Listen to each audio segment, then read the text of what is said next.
Hey everybody, welcome to Chanel's Reality. I'm Chanel and this is my reality. So today, I'm going to talk a little bit about the entertainment industry and all of the gatekeepers and the people who control the media and allow people like Jeffrey Epstein, Harvey Weinstein, Bill Cosby, R. Kelly, P. Diddy, Kevin Spacey, Woody Allen, and all of the rest of them, Clive Davises of the world, um, how they basically allowed these savages to get away with all sorts of savage behavior, like rape, like sexual assault, like molestation, like um, what's the right word? Blackmail, extortion, trafficking, all of the dark underbelly of things that go on in the world are somehow, to me, concentrated in the entertainment industry. When you go and you look back at all of the things that these people, and specifically men, are being accused of, it's I'm not shocked that things are happening, but I'm shocked. Well, I shouldn't even say that because I was going to say I'm shocked at the response, but I'm not shocked at the response that people have. Um, like how they responded to Cassie when she dropped her lawsuit, and she didn't go on no press tour and on Piers Morgan or Oprah or nowhere to say, look, I'm gonna be suing P. Diddy and look at all the things he did to me, over a 10-year period. She didn't do that. She filed her lawsuit and the media picked it up. But I think the reason Cassie was even able to file her lawsuit was solely because the Southern District of New York, um, they what's the right word? They removed, I guess temporarily removed the statute of limitation or limitations for anyone who's been sexually assaulted in the Southern District of New York or in New York State, I believe. But correct me if I'm wrong in the comments. And once that happened, then Cassie was the first to get the ball rolling in terms of the media picking up. But I think the Southern District of New York are the ones that had all of the evidence. They just needed the first lawsuit to hit.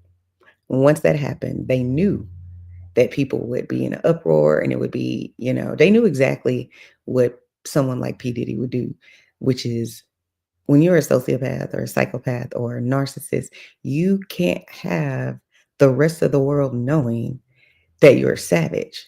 You can only have your victims know that you're a savage.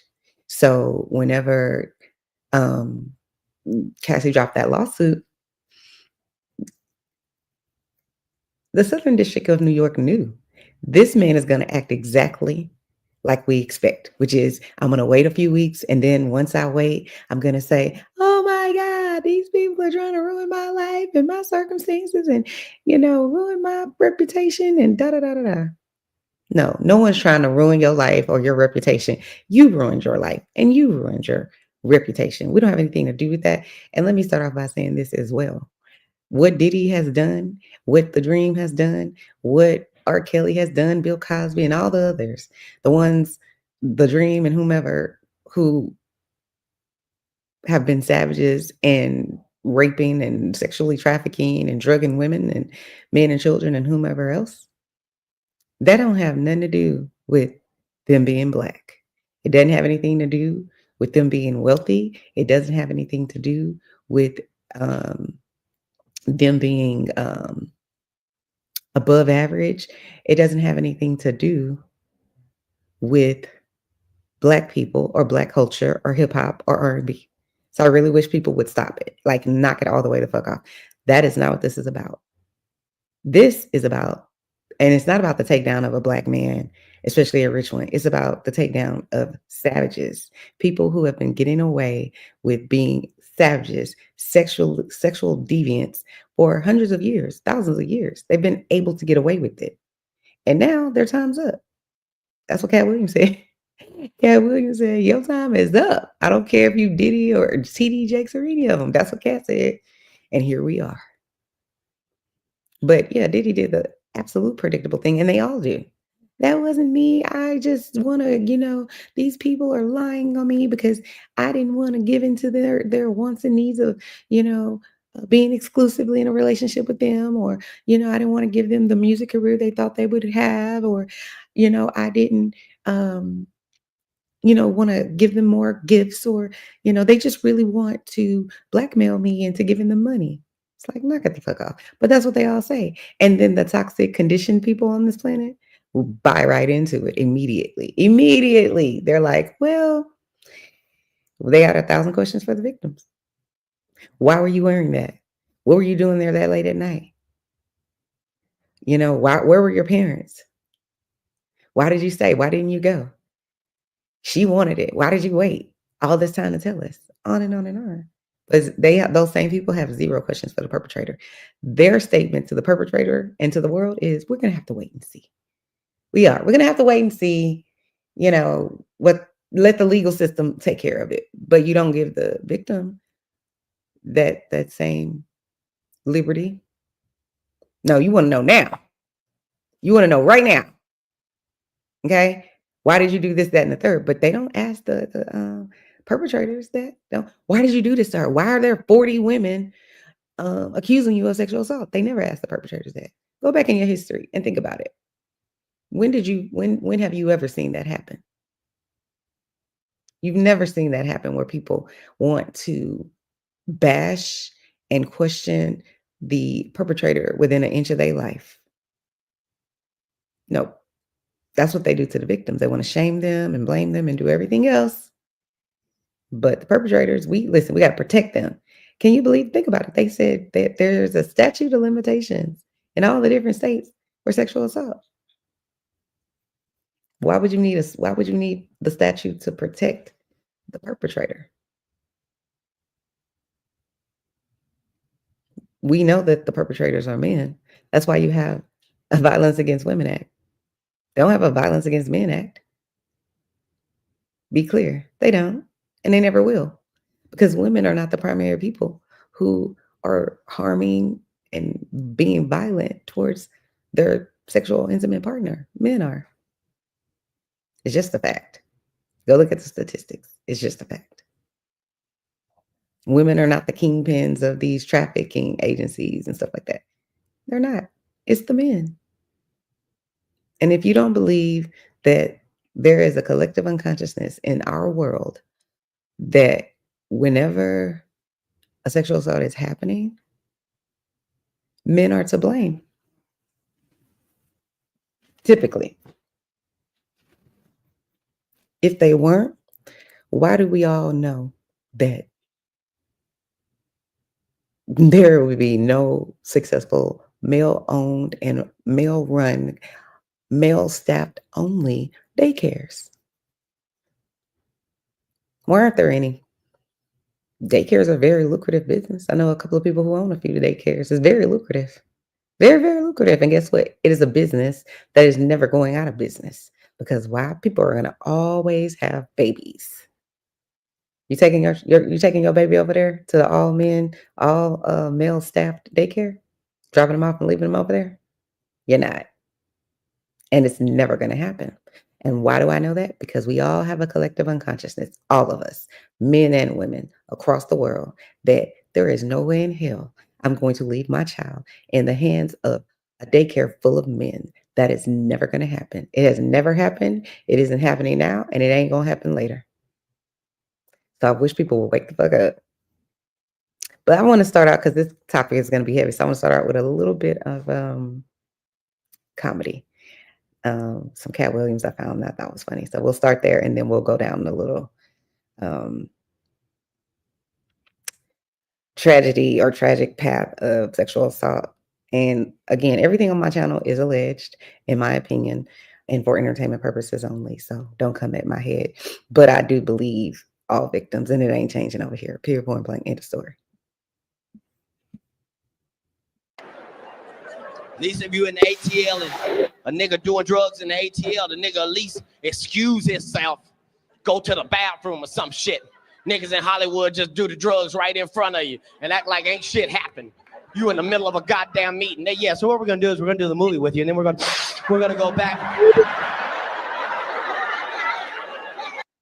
Oh, hold on, I gotta play that again. I don't know why it's not. Hold on, let me see. I gotta stop sharing. Okay, let me go back and share. Okay. At least if you in the ATL and a nigga doing drugs in the ATL, the nigga at least excuse himself. Shit. Niggas in Hollywood just do the drugs right in front of you and act like ain't shit happened. You in the middle of a goddamn meeting. Yeah, so what we're gonna do is we're gonna do the movie with you, and then we're gonna go back. He's crazy. Why? Well, okay, hold on. Let me take. Is it because I have this background on here? Yeah, that's why. Okay.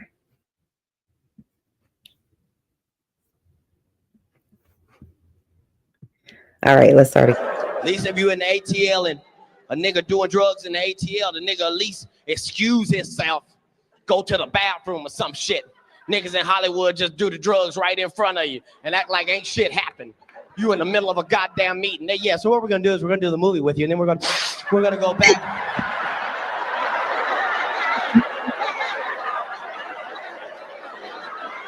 Nigga, did you know that I can see you? Nigga, you right there. It's on your nose, nigga.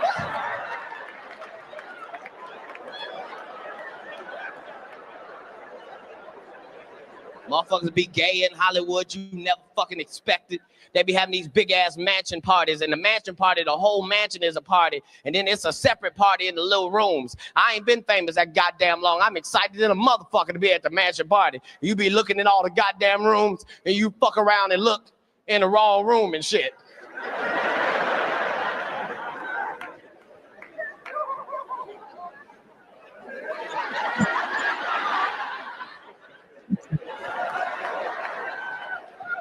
Nick, come here. Is that two niggas kissing? Mm-hmm. Is one of them niggas Professor Ovi? He came out the closet. Oh my God, a rubber. Oh my God, that shit is funny. Okay, look, let me see. I think. Oh no, we're gonna go ahead and get started because I had the real stuff coming up next. So let me share my screen.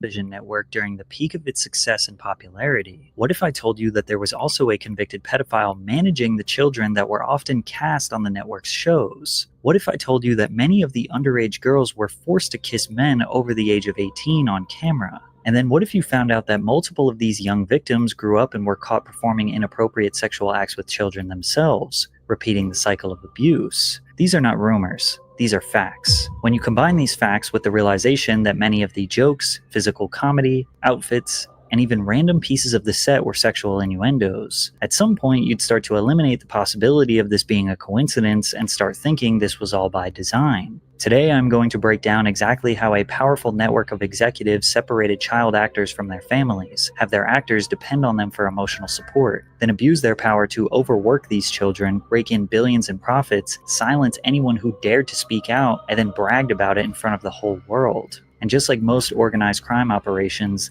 they typically funnel up to one top boss, the untouchable creator of this machine. Insert Dan Schneider, the man behind the camera, the esteemed Nickelodeon producer who created some of the most iconic children's television programs in history. At the end of the day, I love it when the cast gets sassy with me because I get to write all the scripts with some very talented writers, but I can put them in any horrible predicament I choose. Dan Schneider was a child actor himself, most notable for his role as Dennis on Head of the Class. During this time, he and his co-star Brian Robbins became great friends. The pair were later asked to co-host the second annual Kids' Choice Awards by a Nickelodeon producer called Albie Hecht. The three men struck a friendship and frequently discussed creating a project together. year. By 1993, Hecht had become a high-level executive at Nickelodeon and challenged Robbins to pitch him a children's television series that their new production studio could pitch to Nickelodeon. At the time, Nickelodeon was not yet the powerhouse it would become. The network struggled to become profitable in the 80s as they were losing millions of dollars per year. One year, they were actually the lowest viewed network out of all US cable channels. Early 90s cartoons like Doug, Rugrats, and Ren and Stimpy were allowing the network to pick up higher viewership, but their live-action shows struggled. So Brian recruited Dan and they came up with a sketch comedy show like Saturday Night Live, but for children, called All That. Dan wrote in his personal blog, "We did a nationwide talent search and got very lucky. Every kid we ended up hiring for the original All That cast turned out to be fantastic. Josh Server, Kenan Thompson, Kel Mitchell, Katrina Johnson, Lori Beth Denberg, Angelique Bates, and Alyssa Reyes." Dan recalled that the show didn't test well and that the network felt like kids wouldn't like a sketch comedy show, but they took a chance on him and the show immediately became a huge success for Nickelodeon as soon as it aired. All That would go on to have 10 seasons and become one of the most culturally significant teen Nickelodeon shows of all time. Imagine how proud the executives were of Dan's performance. They were finally getting the big break they needed, and Nickelodeon was coming closer to becoming a profitable network. The only thing that could ruin their momentum would be some sort of scandal or reports of child abuse, and that's exactly what happened according to Angelique Bates, who was only 12 years old when the abuse began. But first, a quick word from today's sponsor, Underdog Fantasy. Underdog is the easiest way to play fantasy sports. Not just basketball, you can make colors. It makes watching the NBA even more interesting for me.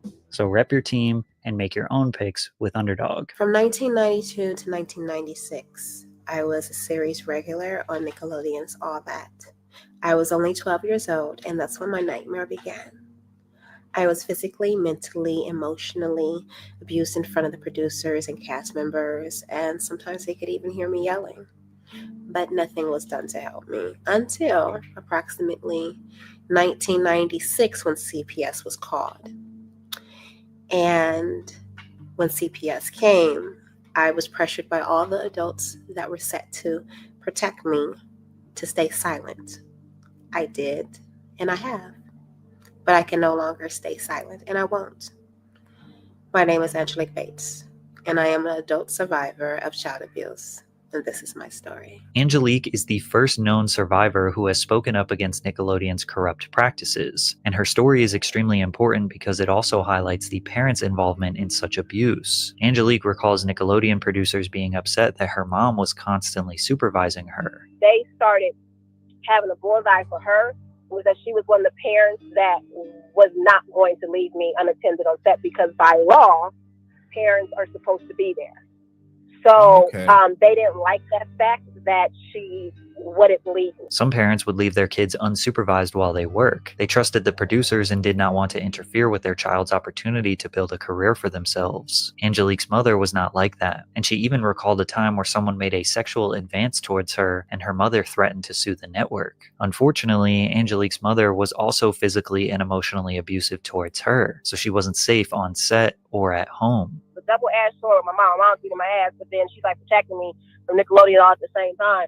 Like, she blocked all that. Like I said, the reason why they started hating her was because she was blocking me from that and because she was turning down sexual advances from it. Angelique slowly received less and less work due to her mother's involvement and believed she was blackballed by Nickelodeon because she and her mother could not be controlled. And because no wrongdoings were ever officially reported, All That ratings continued to soar. The series propelled the careers of cast members Kenan Thompson and Kel Mitchell, who starred in the first All That spin-off, Kenan and Kel. The show originally aired on Nickelodeon for 4 seasons from 1996 to 2001 and was equally as successful as All That, winning the Favorite TV Show award at the 1998 Kids' Choice Awards. They also starred in the Nickelodeon cult classic film, Good Burger. However, with Schneider in charge, not much changed behind the scenes. Taisha Hampton, ex-wife of Kel Mitchell, spoke out on suspicious behavior she experienced on Nickelodeon sets. Taisha was married to Mitchell from 1999 to 2005, but they originally met on the set of Good Burger where she was casted as an extra. She too backs up the claims that parents were not around. And these parents, like Kel's parents, were not with him. All these parents of the kids on the show, their parents were not with him. Separate the children from the parents. That seems to be a theme with Nickelodeon. There are two main reasons why they likely did this. Firstly, it seems like Nickelodeon was trying to take advantage of loose child labor laws in Florida, where the shows were filmed. According to the 1998 Florida Child Labor Code, minors aged 15 and under could work 40 hours per week as long as it was during a holiday or summer vacation. 16 and 17-year-olds who graduated from high school or had their GED did not have to abide by any work hour restrictions. A school superintendent could also issue a waiver of hours, and there is no law that specifically states a parent must supervise their kid while their child is working. However, regardless of what the code says, child labor experts say the laws were rarely enforced or penalized when there was a violation. In 1992, Jeffrey Newman of the National Child Labor Committee said that child labor today is at a point where violations are greater than at any point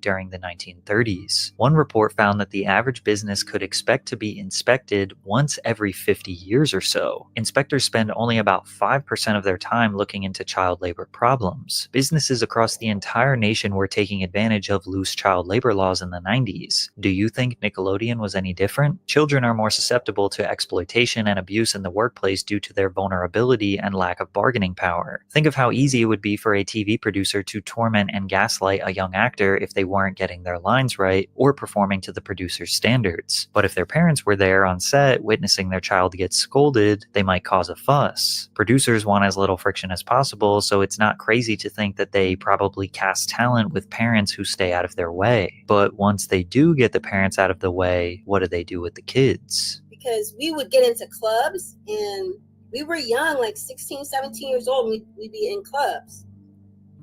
And the people on the set in Florida made us fake IDs. And so then I started thinking, I was like, wait, what? And then they were talking about orgies, and they were talking about like people on the set would show like pornos, and they'd give us alcohol. Those were kids, like young kids on that set. Yeah, these are grown 30-year-old men and women. I just made a $27 ebook in 2 minutes using AI. Watch how I did it so you can do it too. Here I am in Designer, and the first thing you'll notice is this clean, user-friendly interface. Now watch closely. I'm clicking Create New Project and selecting Showing this to the kids. 16, 17, 15, 14-year-old kids. But another one of the cast members was like cleaning Dan Schneider's car with a bikini on. And now at this time, she had been 15, 16 years old. There were other times they would have like parties where the parents wouldn't be there, and they'd give us alcohol. And another one of the people on the cast was giving blowjobs to the producers. Wow, one of the kids. And they were kids. Tracy Brown.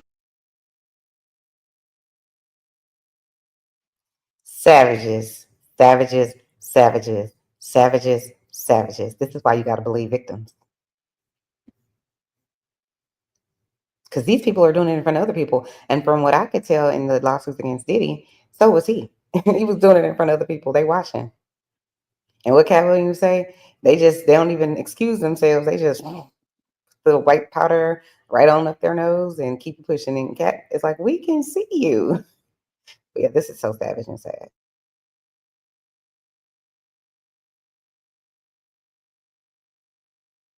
Whose son, Brian Hearn, was cast on All That for season 7 and 8, tells a similar story from a mother's perspective. Because there are many times on that set where they're like, hey, we want to invite Brian to a party. And I'm like, hey, just Brian? And they go, yes. And I'm like, no.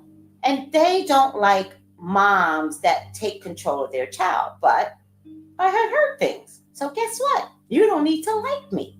And they were like, well, bye-bye. And I was like, let's go. I was not going to do anything for the money. Like, y'all need to understand, I'm that woman. I'm not going to do anything that might compromise my son, not even for the income. But many even suspect that the producer's perversion may have been scripted into the shows, starting with Kyra on Kenan and Kel, who was just 12 years old but was always trying to flirt and make sexual advances on the much older Kel. She would refer to him as her boyfriend despite him being obviously uninterested because she is a child. At the same time that Kenan and Kel were huge stars, one All That cast member emerged and became the most iconic Nickelodeon star of all time, Amanda Bynes. At just 10 years old, Amanda stood out amongst her peers and showcased her comedic talents through various characters and sketches. As a preteen, she was maturely confident and comfortable on screen. According to Leon Frierson, who was cast on All That since season 1, Schneider showed clear favoritism for Bynes. We had to go to school on set. There would be times when Amanda would just be missing, he recalled in the docuseries. A lot of times we would hear she would be with Dan, pitching ideas and writing. We see them grow closer to each other on set. He continued, Amanda Bynes' parents were very hands-on in her career, specifically her dad. His presence was always felt. A big part of that was his relationship with Dan Schneider. Like we said before, hands-on parents were not wanted on Nickelodeon's set. That is, unless they are bending to the interests of Dan Schneider. Despite the favoritism, Dan never planned on giving Amanda her own show because he claims he never wanted to be on children's television. He initially created and helped produce a series called Guys Like Us for the United Paramount Network at their primetime 8 p.m. slot. Guys Like Us revolves around two young men, Sean Barker and Jared Harris. The pair are forced to look after Jared's 6-year-old brother Maestro, who comes to live with them after Jared's father accepts a job opportunity overseas. Why don't you go wash your hands? They're clean. Well, then go wash your feet. Dan's sitcom designed for adults was an utter failure as he was not funny nor creative enough to keep adults entertained. It was canceled after one season due to abysmal ratings, so he shifted his focus to creating a show around Amanda. The Amanda Show was a sketch comedy television program that had a very similar look, feel, and comedic style as All That and Kenan and Kel. Schneider struck gold again. The Amanda Show became the highest rated live-action television program on Nickelodeon during its run. Amanda portrayed various characters that would become iconic, such as Judge Trudy, Crazy Courtney, and Amanda's obsessive fan, Penelope Taint. My name is Penelope Taint. I'm Amanda's #1 fan, please. And it took us 20 years to realize that her last name was a sexual innuendo. People also think that her catchphrase, Amanda Please, was built off the phrase, a man to please, which would be such a deep, detailed level of innuendo that it's kind of hard to believe. However, as this video goes on, it just seems more and more possible. People today also believe that her sketch called Amanda's Jacuzzi may have been inappropriate since the whole concept was her as a 13-year-old interviewing mostly grown men in a hot tub. And of course, another foot joke. Is it also true that you can put both of your feet inside your mouth at the same time? I don't know. No. Even Dan decided to jump in the jacuzzi with Amanda. Hi, welcome to my jacuzzi. Today my special guest is the executive producer of The Amanda Show, Dan Schneider. Hi. Now, you're the executive producer of the show. Yes, I'm the executive producer and the head writer. People believe Dan was almost bragging by creating lightly sexual conduct into his kids' shows, like the Spitballer 5000, which was a phallic object that the kids had to blow into to launch a giant spitball at someone. Behind-the-scenes footage indicates that Dan and Amanda were very close, which is why it was shocking that The Amanda Show abruptly ended in 2002, just 3 years after it aired on Nickelodeon. In an interview with The Times, Bynes explained that she decided to leave for other opportunities. I was having fun, but at 15, you don't want to be doing what you did when you were 12. Schneider also commented on her exit with, I've seen kids in her position experiment with drugs and be too promiscuous, but Amanda has avoided all of that. My wife, who knows her, says she's almost like Marsha Brady in that she's so clean-cut and wholesome. This quote seems characteristically odd from Dan. Like she was just talking about transitioning to more mature roles like her sitcom What I Like About You, and he had to bring up drugs and sex for some reason. Many years later, cast members would come out and speak about how they perceived Amanda behind the scenes. Actress Chelsea Brummett, who co-starred on All That, recalled, she was closed off to everyone. You'd ask her a question and she'd give you a quick answer to end the conversation. She was always defiant with her dad, but she tried to hide things from her dad. She always seemed like she was trying to hide things. They would butt heads. This recountment does line up with the timeline of 2003, where Amanda sought to be emancipated from her parents at just 17 years old. In June of 2003, Amanda's agent, manager, and lawyer were all abruptly fired by her parents. The young star, now 17, was seeking legal emancipation from her parents, who were furious when they discovered that the reps had concealed this fact from them. Unfortunately, Amanda was not able to successfully get emancipated. During this rough patch in her life, Bynes reportedly leaned on Schneider and his wife, Lisa Lillian, for support. She was spending a lot of time with us, said Lillian, but she never left her family's house. This direct quote from Dan's wife is strong evidence that Dan and Amanda were close off set. Amanda has spoken out very strongly against her father and maybe at the time looked at Schneider as a replacement father figure. Dan also recently recounted a night where Amanda ran away from home. One night, it was very late, well after midnight, 1 or 2 in the morning. Phone rang. I answered. It was Amanda. She was upset. She was in distress. She had had some conflict with her parents, I think her father, and she called me. I was immediately concerned about her safety. I called someone who I knew was fairly nearby. That person was able to go and pick her up. Then I knew she was safe. I felt better. She ended up being taken to the police. As much as people blame Dan for the downfall of Amanda's career, or claim that he had suspicious involvement that's deeper and more inappropriate, throughout Amanda's whole life and numerous public spirals, she never blamed or accused Dan Schneider of anything. All of her anger and horrible accusations were towards her biological father. However, the cloud of mystery and potentially inappropriate behavior surrounding Amanda, as well as her obviously broken family life, seemed to be a common gray area Dan found himself in with his stars. Over the years, some of the most prominent stars like Jamie Lynn Spears, Jeanette McCurdy, and Ariana Grande all had absent fathers. On one hand, you can blame the parents. On another, you could look at Dan as a predatory opportunist. Or maybe it's a little bit of both. But there was a real convicted predator who worked underneath Dan Schneider. Jason Handy, a production assistant who worked on All That and The Amanda Show, exchanged email addresses and phone numbers with parents and kids who thought he was a friendly and helpful presence on set. You thought, oh, I could be friends with this person, said MJ, the mother of a former actress on The Amanda Show, who was identified as Brandy. The mother was mortified when she saw her 11-year-old daughter looking at a graphic email from Handy. It was a picture of him naked, masturbating. And he said he had sent it to her because he wanted her to see that he was thinking of her. Her daughter left the entertainment industry after that email. Handy was arrested in April of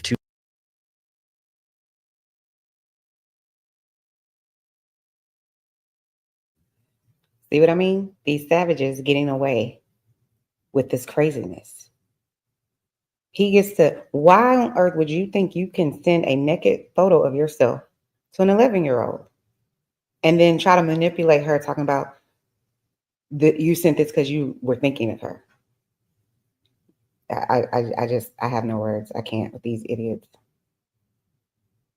2003 after law enforcement received a tip about him. When the police investigated his home, they found over 1,700 images of young girls in erotic poses, as well as 7 videos on CD files of children engaged in sexually explicit conduct. In Handy's personal diary, he wrote sentences like, "I am a pedophile full-blown." He added, "I have really been giving into my desire for little girls these past few weeks." And then he detailed his day-to-day struggle on how he could find a victim that he could sexually assault. In 2004, Handy was sentenced to 6 years in prison after being convicted on 2 felony counts, one of lewd acts on a child and one of distributing sexually explicit material by email, as well as on a misdemeanor charge related to sexual exploitation of a child. Many of you are probably thinking 6 years is not enough. And surprise, surprise, he got out and in 2014 committed 2 other felony sex offender violations with a child. Allegedly, Handy's case prompted Nickelodeon to toughen its background checks for all employees, trying to prevent this from happening again. Yet somehow, this was not even close to the last time a pedophile would infiltrate Nickelodeon's network.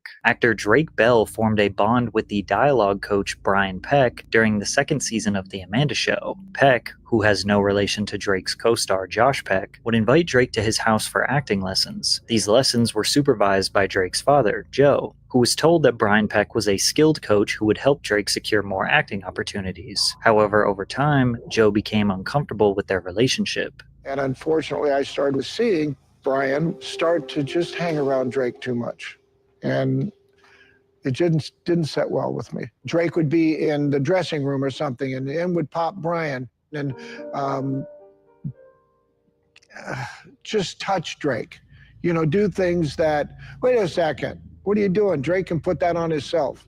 And the thing is, this is in front of people. Joe expressed his concerns with production personnel and said he was uncomfortable with Brian, only to be called homophobic because of Brian's sexual orientation. Therefore, Joe backed off. Once this got back to Brian, he manipulated Drake into severing ties with his father/manager, suggesting that Joe was sabotaging Drake's career. Peck subsequently integrated himself into multiple areas of Bell's life and became a father figure for the young actor. Eventually, Peck convinces Drake's mother to let him stay at his house during auditions. These predators entice the children with fame and fortune, convince them that their parents are trying to hold them back, then totally isolate them and do who knows what behind closed doors. It's likely that all the kids who made it out unscathed were because of parents who stepped in and removed their child from the situation before it was too late. However, the more popular the actor was, such as Drake Bell, the more difficult it became to remove them from the industry. Sadly, with Brian Peck and Drake Bell, we do know what happened behind closed doors. When Drake slept on Brian's couch, the sexual assault began. Sleeping on the couch where I would usually sleep. And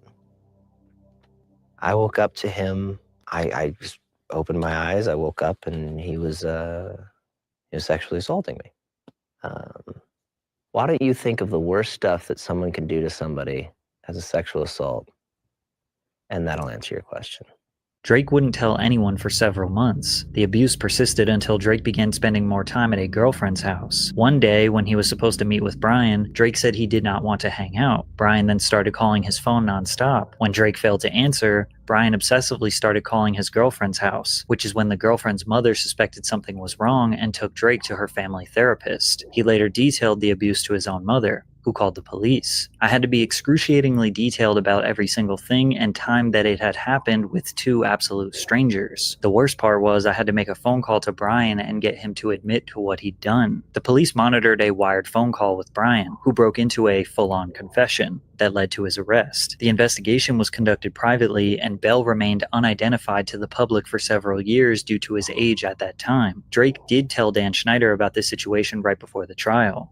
And when Drake and I talked and he told me what had happened, I was more devastated by that than anything that ever happened to me in my career thus far. And I told him, I'm here for you. What do you need? But Drake's mom, a lovely woman who I stay in contact with this day, she came to me at the time and she said, Dan, I'm not good with words like you are. And would you help me with my speech for the judge? I said, of course. And I did. During Brian Peck's trial, numerous prominent figures in the entertainment industry wrote letters of support vouching for his character, including James Marsden, Taran Killam, Growing Pains star Alan Thicke, Boy Meets World actors Will Friedle and Ryder Strong, among others. Some of these figures, including Friedle and Strong, have since expressed their regret over writing the letters and stated that they were manipulated by Peck's misinformation. Brian Peck was convicted of child molestation in 2004, pleading no contest to a charge of oral copulation with a minor under 16 and a charge of performing a lewd act with a 14 or 15-year-old. He spent only 16 months in prison and was mandated to register as a sex offender. And if you are surprised at that abysmally low sentencing, Peck got out and secured a job working for Disney's The Suite Life of Zack and Cody in 2006, where he voiced London Tipton's talking mirror for 3 episodes. The Disney Channel hired a registered sex offender. Despite these horrible circumstances, Drake remained in the industry and would go on to star alongside Josh Peck in their legendary buddy comedy, Drake and Josh, which again caused the network's ratings to explode to new heights. The series premiere was watched by 3.2 million viewers, the network's highest rated series premiere in nearly 10 years. Drake and Josh episodes regularly saw viewership upwards of 5, 6, 7 million. As of 2006, the show ranked consistently among the 10 most watched cable shows across all of television, and you could just add Zoe 101 to the list of Dan's dominant programs, which saw an average of 3 million viewers per episode. It was on the set of Zoe 101 where... So now, how exactly does that work? That you get charged and arrested with being a pedophile, but then you get hired again for another child network, or even on the same network? How?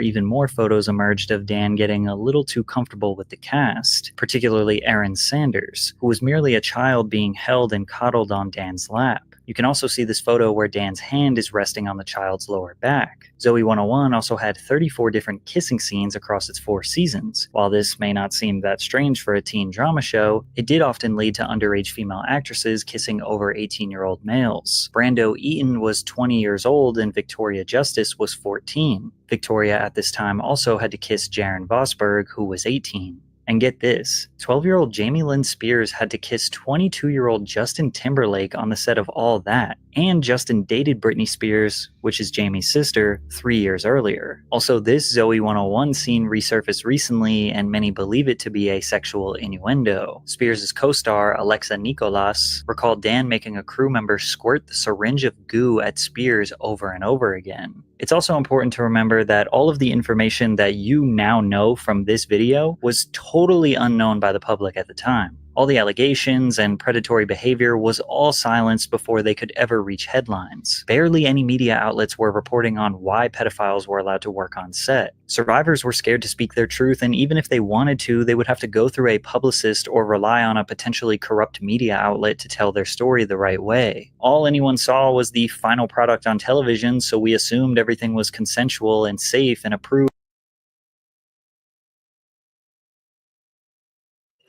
And this is why you have to pay attention to everything your child is doing, what they're involved in, who's around your child, who has access to your child. And it's also a really, really, really, really, really good idea to tell your child, one, to name their body parts. These are my breasts. This is my vagina. This is a penis. This is a this, that, and the third, right? It's important. So that way, when someone else, or if someone else tries to kind of scare them and be like, oh, that's your little, rename it. No, my mom said, this is my vagina and it belongs to no one but me, period. You can't touch it. You can't whatever, because they will use that to manipulate you. That's the soft way in, we'll just call this, your little Hello Kitty or whatever, to have some sort of code with your child. You have to be a parent who is aware and awake and watching. And you got to step in for your child, because they can't be protected if you're not there to protect them. It just is what it is. And I'm not blaming parents, but I'm saying if you don't want this to be your child's outcome, especially if they're going to go into an industry like the entertainment industry, then do what you got to do. By people who had the best interests of the children in mind. Even if the network was suspicious of Dan and his production staff, which they weren't, they were going to do anything and everything to protect his reputation, because Nickelodeon was red hot. At this point, they had been the #1 network in viewers aged 2 to 11 for over a decade. They were raking in millions of viewers and billions of dollars. Dan had more power than ever and was about to unleash all of his sick fantasies through iCarly. The basic premise of iCarly was that Carly Shay, played by previous Drake and Josh co-star Miranda Cosgrove, and her friends Sam and Freddie, played by Jeanette McCurdy and Nathan Kress, produce a web show from Carly's older brother's apartment. The show resonated with the real-world rise of online content creation and the growing influence of social media platforms like YouTube during the 2000s. The show within a show encouraged fan interaction by incorporating segments that invited viewers to participate in the show's interactive elements. Additionally, the characters often responded to fan mail and viewer submissions on their web show, further blurring the lines between fiction and reality. Like, take a look at this time they called a 12-year-old fan. Do you have any questions for Sydney? I follow your Twitter. How old are you? I'm 12. No way, I just turned 16. You're 12? Yes. I'm like a little over double that. Yeah, Jerry's all old. So what do you like about iCarly? I love it. It's really funny. Anything else you want to know about iCarly, or any questions or anything? No. No, you're all set? No. Thank you. I know what I know. Would you like us to get on a plane and come to your house? Yes. Oh, well, that's not going to happen.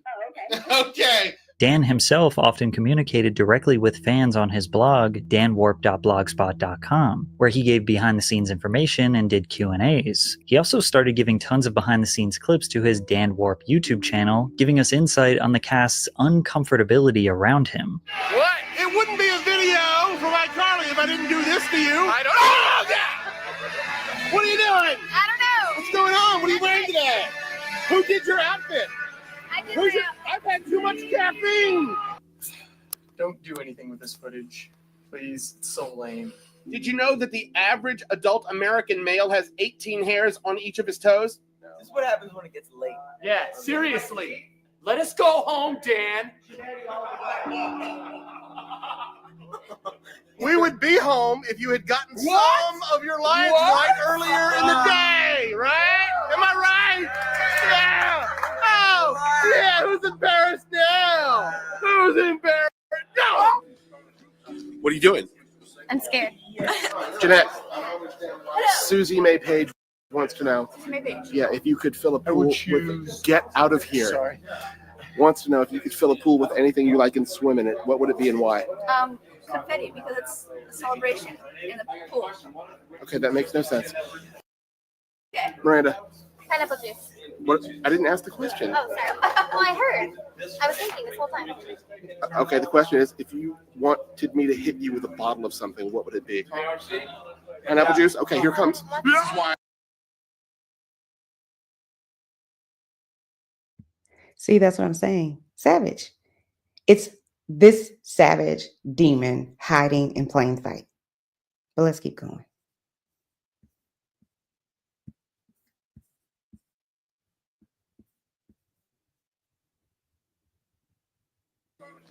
What are you doing? I'm scared. Jeanette, Susie May Page wants to know. Maybe. Yeah, if you could fill a pool with "Get Out of Here." Sorry. Wants to know if you could fill a pool with anything you like and swim in it. What would it be and why? Confetti, because it's a celebration in the pool. Okay, that makes no sense. Okay. Miranda, Pineapple juice. what? I didn't ask the question. Oh, sorry. Well, I heard. I was thinking this whole time. Okay, the question is, if you wanted me to hit you with a bottle of something, what would it be? Pineapple juice? Okay, here comes. This is why I'm in Hollywood. Yeah, eat your cereal, kids. Did she say nice things about me? Because I will tase her if necessary. Uh-oh. I have the taser. We haven't had to use it in a long time. I said lots of nice things. No, I said nice things about you. Oh. That's going to get on TV. That's going to get on TV. In these clips, you can get a glimpse of Dan's unpredictability. I mean, just look at how Miranda steps away from Dan as he proceeds to make his way around her back, and then hugs her from behind as she stands awkwardly still. As you can see, while Dan is shoving a camera in these actors' faces, they're often confused. Is he joking? Is he angry? Is he creepy? Is he going to touch them or grab them? They look extremely uncertain around him as he talks to them like a classic jester. But iCarly was a massive success for the network throughout its 6 seasons from 2007 to 2012. The pilot episode debuted on Nickelodeon to an audience of 4.1 million, followed by the second episode on the same day with 3.9 million viewers. The show was nominated for an Emmy Award for Outstanding Children's Program 5 times, and averaged 4.6 million viewers throughout its time on Nickelodeon. Somehow, Dan managed to outdo Drake and Josh. But looking back on the show, many of the jokes and innuendos were more blatant than we remember. How long? 3.2 seconds. Yeah! That's the longest it's ever taken you to beat me. Or how about the sack, which was Dan making fun of the Snuggie. You're just sitting on your couch, trying to polish your bowling ball, but your blanket keeps flying off your body. Oh, my blanket keeps flying off my body. Like, are we reading into it too much, or is polishing your ball while advertising the sack not strategic? They mentioned that the sack comes in 4 different colors. The sack comes in rash red, mucus green, pus yellow, or blue. His shows are always displaying close-ups of feet and putting cast members in predicaments where they have to touch each other's feet. Nobody thinks feet are this funny, especially not for them to be such a recurring bit in a television show. Many have pointed out that the Nickelodeon logo at one point was a foot, suggesting that Dan's influence was so strong he got them to change their logo momentarily to his fetish. I even found something on his blog that was particularly interesting. He had a segment called Fun Facts on his blog where he would go through an iCarly script and talk about tiny little details and why they matter. like this one where he refers to Sam's necklace and how it's made of the same plastic that the antique radios that he collects are made out of. I mention this because it proves that there are no coincidences with what you see on screen. No matter how small or insignificant it may seem, Dan put it there on purpose. In this same episode, which is called I Date a Bad Boy, Dan says, scenes begin with Carly and Sam cutting a boy's hair. We see the first of 2 penny tees in this 1-hour episode. This one on Sam says, noodle booty. What does noodle booty mean? Why did Dan specifically point out her shirt and want us to know what it says? In another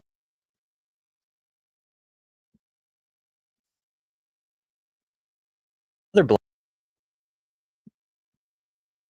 So something's going on with my internet. So we're going to stop it here. Again, hit that like button and the subscribe button if you like the content you're receiving. But yeah, I'm going to have to figure out what's going on with my internet. And so I'll just make a part 2 to this. But again, thank you guys for tuning in to another episode of Chanel's Reality. And remember, everything on here is alleged and it is in my opinion and for entertainment purposes only. You guys have a good rest of your day.